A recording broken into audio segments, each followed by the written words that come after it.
کہنے والے نے بھی کیا خوب کہا، مالک کونین ہے، پہلے یہ بات کی ہے، پھر کہا ہے پاس کچھ رکھتے گو کا مطلب کہنے کو اگر دیکھو تو حضور نے کوئی سامان جمع تجوریاں نہیں بنائی ہیں، کوئی خزانے نہیں بنائے، لیکن کیا ہیں،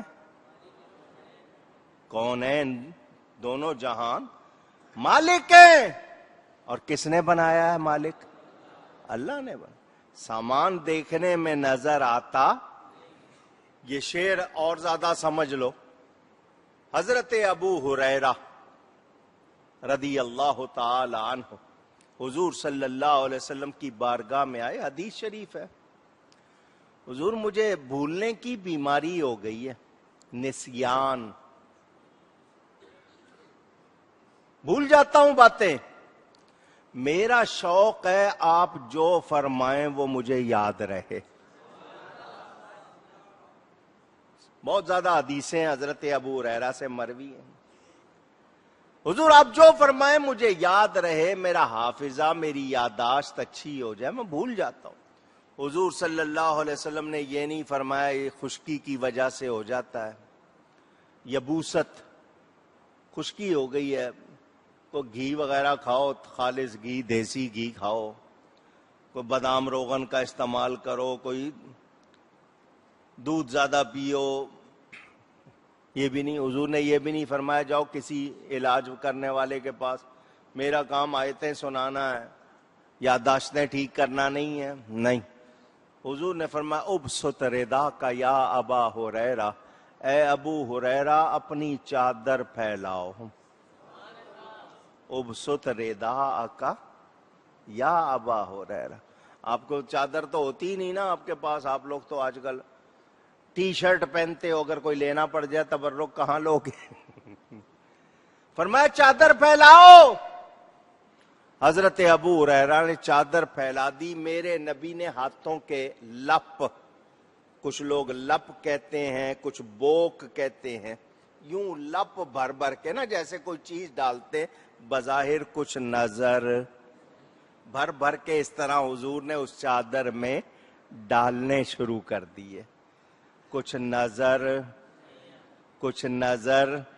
اعلی حضرت جھوم اٹھے، فرماتے ہیں مالک کونین ہیں، گو پاس کچھ رکھتے نہیں، بظاہر ہاتھ خالی نظر آ رہے ہیں، لیکن پہلے کیا کہہ دیا، مالک کون ہے، مالک کونین ہے، گو پاس کچھ رکھتے نہیں، دو جہاں کی نعمتیں ہیں ان کے خالی ہاتھ میں، اللہ یا رسول اللہ، دو جہاں کی نعمتیں ہیں ان کے خالی ہاتھ میں۔ حضور نے حضرت ابو ہریرہ سے فرمایا یہ چادر اکٹھی کر کے سینے سے لگا لے، سینے پہ لگا لے، دماغ کا تعلق سینے سے لگا لے۔ وہ کسی نے لطیفہ بنایا ہوا نا کہ ایک بندے کے سر میں درد تھا تو اس نے درد کی گولی کھائی اور الٹا لٹک گیا، گولی کھا کے درخت کے ساتھ، اور کسی نے پوچھا کیا ہو گیا، الٹا کیوں لٹکا؟ کہنے لگا میرے سر میں درد ہے، میں نے گولی کھائی ہے، تو میں سیدھا اس لیے نہیں کہ گولی کہیں پیٹ میں نہ چلی جائے۔ زیادہ ہی سمجھدار تھا نا کہ پیٹ میں چلی جائے گی تو پیٹ میں تو درد نہیں ہے، درد تو سر میں ہے، تو میں نے اس لیے الٹا لٹکاؤں کہ گولی کہاں جائے۔ وہ آگے سے یہ نہیں کہہ رہے کہ حضور دماغ کا تعلق سر سے ہے اور آپ کہہ رہے ہیں سینے سے لگا لے، وہ صحابی تھے۔ وہ فرماتے ہیں وہ چادر سمیٹ کے میں نے کہاں لگائی، کہاں لگائی؟ اب حدیث کے الفاظ ہیں، وہ آگے سے کیا کہتے ہیں؟ وہ کہتے ہیں ادھر چادر لگانے کی دیر تھی، مجھے جتنی باتیں بھول گئی تھیں وہ یاد آ گئی ہیں، اور ماں نسی تو قطو، اس کے بعد میں کبھی کوئی بات بھولا ہی نہیں۔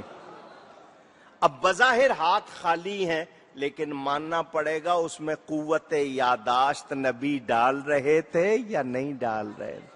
اونچی تو نبی نفع پہنچاتے ہیں یا نہیں؟ اونچی۔ اللہ فرماتا ہے وَأَنزَلْنَا الْحَدِيدَ فِيهِ بَأْسٌ شَدِيدٌ وَمَنَافِعُ لِلنَّاسِ، ہم نے لوہے کو اتارا، اس میں سختی ہے اور لوگوں کے لیے نفع ہے۔ اللہ فرماتا ہے وَالْفُلْكِ الَّتِي تَجْرِي فِي الْبَحْرِ بِمَا يَنْفَعُ النَّاسِ، یہ کشتیاں ادھر سے ادھر جو سمندر میں چلتی ہیں، سامان لے کے جاتی ہیں، ان میں لوگوں کے لیے نفع ہے، اور کشتی میں نفع ہے، لوہے میں نفع ہے، اور کتنی آیتیں نفع کی ہیں۔ لوہے میں نفع مان لو، کشتی میں نفع مان لو، نبی میں نہیں ماننا۔ تو اس کا مطلب یہ کہ کہیں خرابی ہے، ایمان ہوتا تو ایسی بات نہ ہو۔ تو بت کوئی نفع نقصان نہیں دے سکتے، اللہ کے ولی نفع دیتے ہیں یا نہیں؟ اونچی۔ ہمیں کیوں کہا گیا؟ اور نفع چاہتے ہو تو بارگاہ مصطفیٰ میں آ جاؤ۔ تعالوا یستغفر لکم رسول اللہ، اللہ کا رسول بلاتا ہے تمہیں بخشوا لے۔ تو رسول نفع دیتے ہیں یا نہیں؟ ہمیں اللہ نے بتا دیا وَلَوْ أَنَّهُمْ، سنو، اِذ ظَلَمُوا أَنفُسَهُمْ، جب لوگ اپنی جانوں پر ظلم کر لیں تو محبوب تیرے پاس آ جائے۔ کہاں آ جائے؟ جاؤ کا محبوب کس کے پاس آ جائے؟ اونچی کہیے، قرآن پڑھ رہا ہوں۔ وَلَوْ أَنَّهُمْ إِذ ظَلَمُوا أَنفُسَهُمْ جَاءُوكَ، اور لوگ جب اپنی جانوں پر ظلم کر بیٹھے تو محبوب کہاں آ جائیں؟ اونچی کہیے نا۔ نبی کے در کا رستہ کون دکھا رہا ہے؟ اونچی۔ اللہ یہ نہیں فرمایا لوگ اپنی جانوں پر ظلم کریں تو میرے پاس، یعنی محبوب تیرے پاس، تیرے پاس۔ اللہ،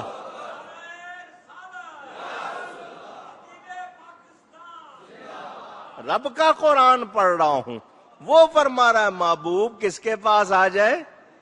وہی رب ہے جس نے تجھ کو ہمتن کرم بنایا، وہی رب ہے جس نے تجھ کو ہمتن کرم، ہمتن کا کیا مطلب؟ سراپا کرم، کرم ہی کرم۔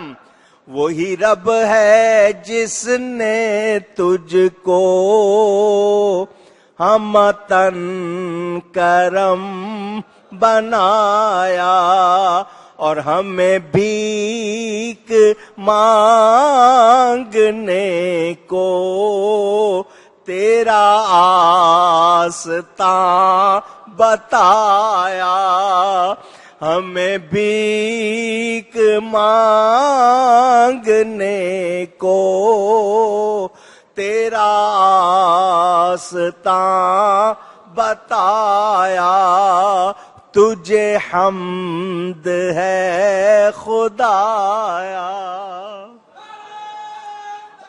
اللہ،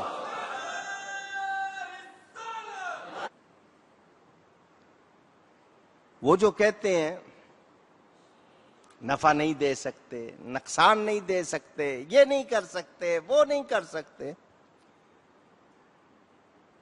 اپنی دوائیں بنا کے نا ان پہ لکھتے ہیں ہم سے یہ لیں اور نفع پائیں، فلانی چیز ہمارے ساتھ کریں نفع پائیں۔ اس وقت ان کو یہ آیتیں یاد نہیں۔ اور کتنی چیزوں کے لیے ہمارے پاس آئیں، ہماری کتابیں لیں، خود نفع لیں، دوسروں کو نفع پہنچائیں، اس وقت سب بھول جاتے ہیں۔ نبی کا ذکر آئے ان کو مرچیں لگتی ہیں، ولی کا ذکر آئے ان کو مرچیں لگتی ہیں۔ تو یاد رکھنا بتوں میں کوئی نفع نقصان نہیں ہے، اللہ کے نبی ولی اللہ کی عطا سے بڑی شان والے ہیں، جو ان کو مانتا ہے نفع پاتا ہے، جو نہیں مانتا نقصان اٹھاتا ہے۔ ایسا ہے یا نہیں؟ تازی مثال ہے، بڑی دور کی نہیں ہے، بہت قریب کی مثال ہے۔ ایک بندے نے گستاخی کی تھی، گورنر تھا، دوسرے نے گستاخ کو سزا دی، سپاہی تھا۔